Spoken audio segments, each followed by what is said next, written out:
Seja bem-vindo a mais um devocional aqui no canal. Antes tarde do que mais tarde, né, galera? Se não me engano, o último devocional foi há meses atrás. Peço que vocês orem por mim. Não tem sido dias fáceis, não tem sido uma rotina fácil, mas aqui estou e pretendo agora manter uma consistência maior nos vídeos, tá? Inclusive, teremos grandes novidades aqui no canal. Você é muito bem-vindo. Se você está aqui pela primeira vez, já se inscreve no canal para não perder nada, não perder nenhum conteúdo. Aqui nós falamos sobre o Evangelho, falamos sobre Cristo, pregamos a mensagem de Cristo e também tem louvores. Então já segue aí para você não perder nada, curte esse vídeo e compartilha para o maior número de pessoas que você puder, que você sabe que precisam dessa mensagem. Começo de semana, eu quero conversar um pouquinho hoje contigo sobre Lucas capítulo 15. Lucas capítulo 15, ele é um compilado de histórias que falam de diferentes maneiras sobre o mesmo assunto. Então, em Lucas capítulo 15, Jesus fala sobre três histórias diferentes, que é a da ovelha, da dracma e dos dois filhos. E por que eu digo dois filhos? Porque muitas das vezes nós pensamos somente no filho pródigo, mas hoje eu não quero conversar com você somente sobre o filho pródigo, até porque a parábola é sobre dois filhos. Eu quero propor hoje que o Espírito Santo ministre ao nosso coração de tal maneira que nos permita enxergar essa história, que é uma história totalmente conhecida, até por quem não é cristão, de uma outra perspectiva, de uma outra maneira. Porque afinal, ele não só apresenta o filho pródigo, ele apresenta um outro filho também. A gente vai conversar um pouco sobre isso. Eu quero pedir a sua permissão, porque eu quero ler o texto de forma integral. Não quero resumir a história para você, eu quero que a gente vá direto ao texto. E é do versículo 11 até o versículo 32. Então eu peço aí a sua paciência, se você tiver sua Bíblia também, puder acompanhar junto comigo. É uma leitura um pouco mais longa do que a gente está acostumado a fazer, mas eu tenho adotado essa prática de não somente resumir as coisas, mas que a gente possa ir diretamente nas Escrituras, porque essa aqui é a palavra de Deus e ela é suficiente para dar à nossa vida transformação, para transformar-nos por completo, de dentro para fora. Então, acredito que vale a pena essa leitura mais extensa das Escrituras, para que a gente tenha um vislumbre mais completo do texto. E a partir do verso 11 diz assim: Jesus continuou, um homem tinha dois filhos. O mais novo disse ao seu pai: Pai, quero a minha parte na herança. Assim ele repartiu sua propriedade entre eles. Não muito tempo depois, o filho mais novo reuniu tudo o que tinha e foi para a região distante. Lá desperdiçou seus bens, vivendo irresponsavelmente. Observe que não foi abrupto a mudança, o pedido daquele filho que sairia. Ele primeiro pede uma parte ali da herança, ele repete, o pai reparte então essa parte da herança e pouco tempo depois, não foi em seguida, não foi muito tempo, mas não foi logo em seguida. Esse mesmo filho, o filho mais novo, né, chega para o pai, reuniu ali tudo que ele tinha, foi para uma região distante, lá ele desperdiçou vivendo de forma irresponsável. Depois de ter gasto tudo, houve uma grande fome em toda aquela região e ele começou a passar necessidade. Por isso foi empregar-se com os cidadãos daquela região, que o mandou para o seu campo a fim de cuidar dos porcos. Ele desejava encher o estômago com vagens de alfarrobeira. Os porcos comiam, mas ninguém dava nada. Caindo em si, ele disse: Quantos empregados de meu pai têm comida de sobra e eu aqui morrendo de fome? Eu me porei a caminho e voltarei para o meu pai. E lhe direi: Pai, pequei contra o céu e contra ti. Não sou mais digno de ser chamado teu filho. Trata-me como um dos teus empregados. A seguir, levantou-se e foi para o seu pai. Então, naquele momento, ele cai em si, ele se lembra de tamanhas as necessidades que eram atendidas enquanto ele morava com o pai. Então, ele não lembrou simplesmente da companhia do pai, do abraço caloroso, dos cafés da manhã, dos almoços, dos churrascos que eles faziam juntos. Ele se lembrou de ter as suas necessidades atendidas. Isso ensina uma lição para nós, que muitas das vezes nós nos vemos como esse filho pródigo, nós nos vemos como esse filho perdido, e a gente cai em si buscando voltar para os caminhos, não pensando na presença do pai simplesmente, no prazer da relação com o pai, mas pensando em ter as nossas necessidades atendidas muitas das vezes. Eu creio que a história do filho perdido, ela traz muito mais do que um retorno para os caminhos. Ela traz sim grandes lições para nossa caminhada, nós que ainda estamos aqui, talvez a gente não tenha tido a trajetória do filho pródigo de ir e voltar. Talvez eu não esteja falando para alguém somente que está distante dos caminhos, mas para alguém que está nos caminhos, mas enxerga aquele que deveria ser um pai somente como um fornecedor, somente como um suprimento para as nossas necessidades. Independente da motivação, o fato é que esse filho retorna. Estando ainda longe, o seu pai viu e, cheio de compaixão, correu para o seu filho, abraçou e o beijou. E aí o filho vem com o discurso na qual ele havia ensaiado: Pai, pequei contra o céu e contra ti. Não sou mais digno de ser chamado teu filho. Mas o pai disse aos seus servos: Depressa, tragam a melhor roupa e vistam ele. Coloquem um anel no seu dedo e calçados em seus pés. Tragam um novilho gordo e matem-no. Vamos fazer uma festa e alegrar-nos, pois este meu filho estava morto e voltou à vida, estava perdido e foi achado. E começaram a festejar o seu regresso. Enquanto isso, o filho mais velho estava no campo, quando se aproximou da casa. Ouviu a música e a dança. Então, estou no verso 26. Então chamou um dos seus servos e perguntou-lhe o que estava acontecendo. Este lhe respondeu: Seu irmão voltou, e seu pai matou um novilho gordo, porque recebeu de volta são e salvo. O filho mais velho encheu-se de ira e não quis entrar. Então seu pai saiu e insistiu com ele. Mas ele respondeu ao seu pai: Olha, todos esses anos tenho obedecido como escravo ao teu servo, ao teu serviço, nunca desobedeci nenhuma de tuas ordens, mas nunca me deste um cabrito, sequer, para festejar com meus amigos. Mas, quando volta para casa esse teu filho que esbanjou teus bens com as prostitutas, matas um novilho gordo para ele. Disse o pai: Meu filho, você está sempre comigo, e tudo que eu tenho é seu.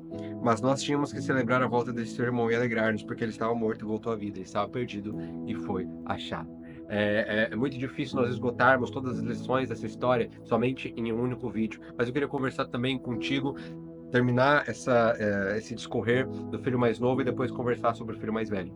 O filho mais novo, você observa que ele pensou em ter as suas necessidades supridas, e o seu cair em si foi porque ele lembrou que no pai ele tinha roupa lavada, que ele tinha cama arrumada, que ele tinha comida.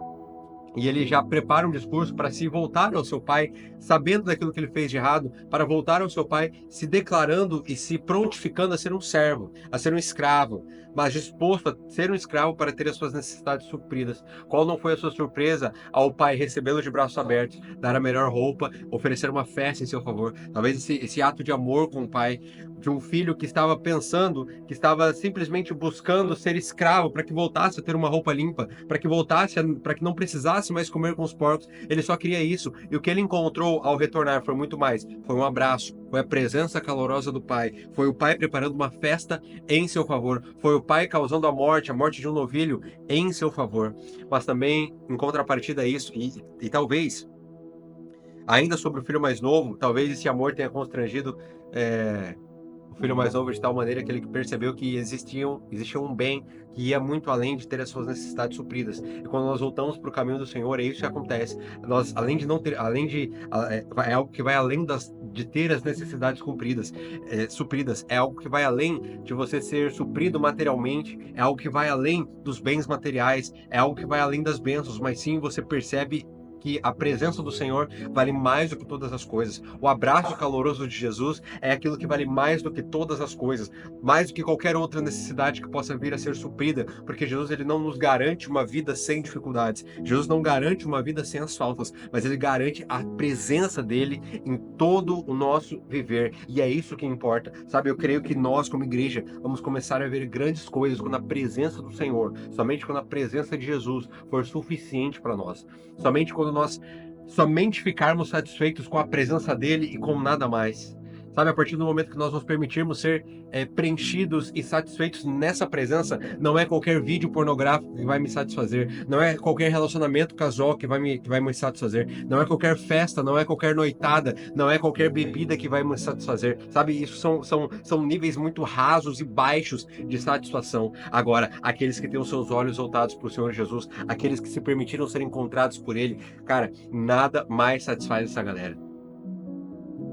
a não ser Cristo Jesus. Eu penso que a igreja vai começar a ver grandes coisas somente quando nós estivermos com os olhos unicamente no nosso Senhor e Salvador Jesus Cristo. Mas também existe o filho mais velho. E o filho mais velho fala sobre aquele que tem a síndrome do impostor, fala sobre aquele que tem a síndrome do escravo, aquele que está tomado por um espírito de orfandade. É aquele que até reconhece o pai, mas não consegue reconhecer o seu irmão. O filho mais velho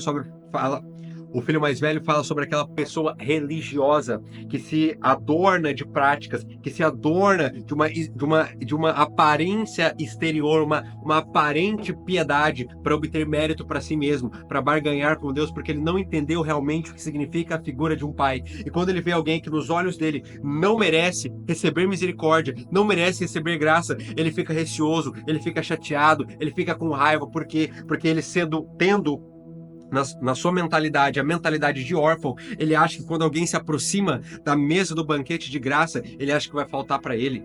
Ele não consegue celebrar o retorno, ele não consegue celebrar um lugar a mais que foi criado para que uma outra pessoa se assente na mesa de graça, no banquete de graça e misericórdia que o Senhor oferece para nós, porque ele acha que vai faltar para ele. Então ele pensa em se cercar de boas práticas, ele pensa em se cercar de boas obras para que ele retenha aquilo para ele, para que não falte para ele. Tamanha é a síndrome de órfão que ele tem. Já viu aquela pessoa que quando tá no almoço coletivo, ela é sempre a primeira da fila para ela pegar, porque ela tem medo que falte para ela? É mais ou menos assim que o espírito de orfandade ele se manifesta. Sabe? Eu acho que é tudo contra mim. Eu acho que é tudo. As pessoas estão conspirando contra mim.